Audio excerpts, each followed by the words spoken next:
meus amores.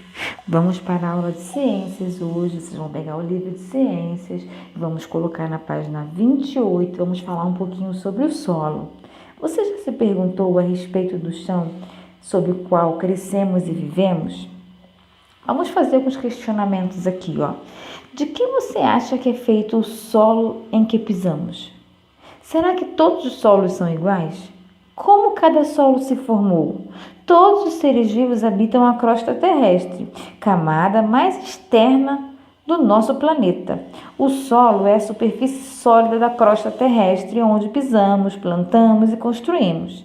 As rochas da crosta terrestre, pouco a pouco, foram sofrendo transformações devido à ação do vento, da temperatura, dos seres vivos e das águas da chuva, dos rios, dos mares. Com o tempo, as rochas foram quebradas em pedaços cada vez menores, que se juntaram aos restos vegetais, animais mortos, formando assim o solo. É do solo que retiramos grande parte do nosso alimento e construímos nossa casa. Por isso, devemos cuidar bem dele. Vamos falar agora sobre o subsolo. O subsolo está abaixo do solo. Chamamos de subsolo a camada da crosta terrestre encontrada abaixo do solo. Nela há muitos minerais como ferro, cobre, ouro, a prata, bem como dois combustíveis essenciais, o petróleo e o carvão. É a partir do petróleo que são fabricados combustíveis como gasolina. O que constitui o solo? Os solos são formados por materiais minerais, areia, argila, que são fragmentos de rochas, e por materiais orgânicos, restos de animais e vegetais. Vamos falar um pouquinho sobre o solo permeável. O solo arenoso possui uma quantidade maior de areia, devido à sua composição. Esse tipo de solo possui poros entre os grãos de areia que facilitam a passagem da água. Por isso, disse que é permeável.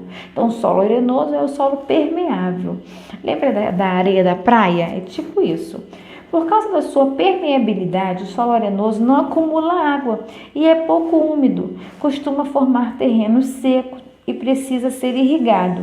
Isto é, necessita de que a água de um rio ou poço seja levada até ele. Geralmente, solo arenoso é encontrado em regiões assim, né? Regiões com muita água. Na praia, como eu falei, solo impermeável. Como exemplo, temos o solo argiloso, diferentemente do solo arenoso. A argila, composta por partículas menores que com menos espaço entre si. Então, lembra do que eu falei? No solo permeável falamos sobre areia. No solo impermeável, vamos falar um pouquinho sobre a argila, o tão famoso barro que nós conhecemos, aquele barro avermelhado. O que deixa o solo impermeável? Por ser impermeável, o solo argiloso forma terrenos úmidos, pois retém muita água. Ele precisa ser drenado, ou seja, o excesso de água necessita ser retirado. Isso pode ser feito através de valas, colocando tubos para escoar a água. Então, um terreno que ele é impermeável, ele fica acumulando água. Então, deve ser feito estratégias para essa água escoar, fazendo valas, colocando tubos para que esse solo seja aproveitado. Senão ele fica somente aquela coisa, lama, fica aquela lama ao ponto de você não conseguir utilizar. Solo umífero é o solo que contém muito humus, ou seja, restos de animais, vegetais em decomposição. É considerado um solo bom para o plantio, pois é rico em nutrientes para vegetais. É também conhecido como a terra preta, aquela terra famosa que nós procuramos para colocar uma plantinha, para fazer uma plantação, geralmente nas hortas, pomares. Eles usam essa terra para poder fazer as suas plantações, porque daí surgirão bons alimentos, porque é uma terra preparada para isso. Ali ela tem muitos nutrientes. Lençóis d'água. A água da chuva penetra no solo permeável. Ao encontrar as rochas que são impermeáveis, ela forma lençóis d'água no solo subterrâneo. Lembra que eu falei para vocês sobre o ciclo da água? Então, a água que cai na terra, ela também constitui esse lençol freático, lençol d'água. Esses lençóis subterrâneos correm sobre a camada impermeável e quando encontram a abertura, surgem na superfície em forma de fonte ou nascente. Falamos sobre nascente ontem na aula de geografia, sobre o rio, né? E aqui estamos estudando da onde vem essa água da nascente, ó, dos lençóis d'água. As águas dos lençóis subterrâneos podem ser retiradas das fontes ou por meio da construção de poços artesianos.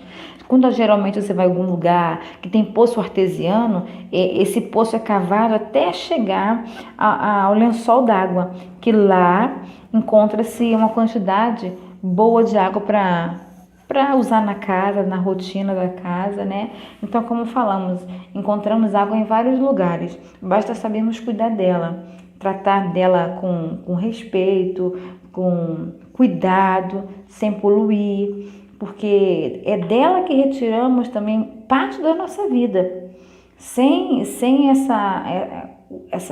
conjunto de água, solo, fica impossível nós temos vida com qualidade, né? Porque daí do solo retiramos alimentos, do solo construímos nossas casas, no solo andamos. Então existe essa importância, são coisas que a gente às vezes não paramos para perceber quão importante é para a nossa vida, não é verdade?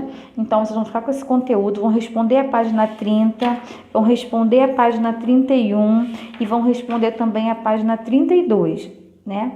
Vocês vão fazer isso aí, qualquer dúvida vocês podem procurar a tia, tá ok? Fiquem com Deus, um beijão, tchau, tchau.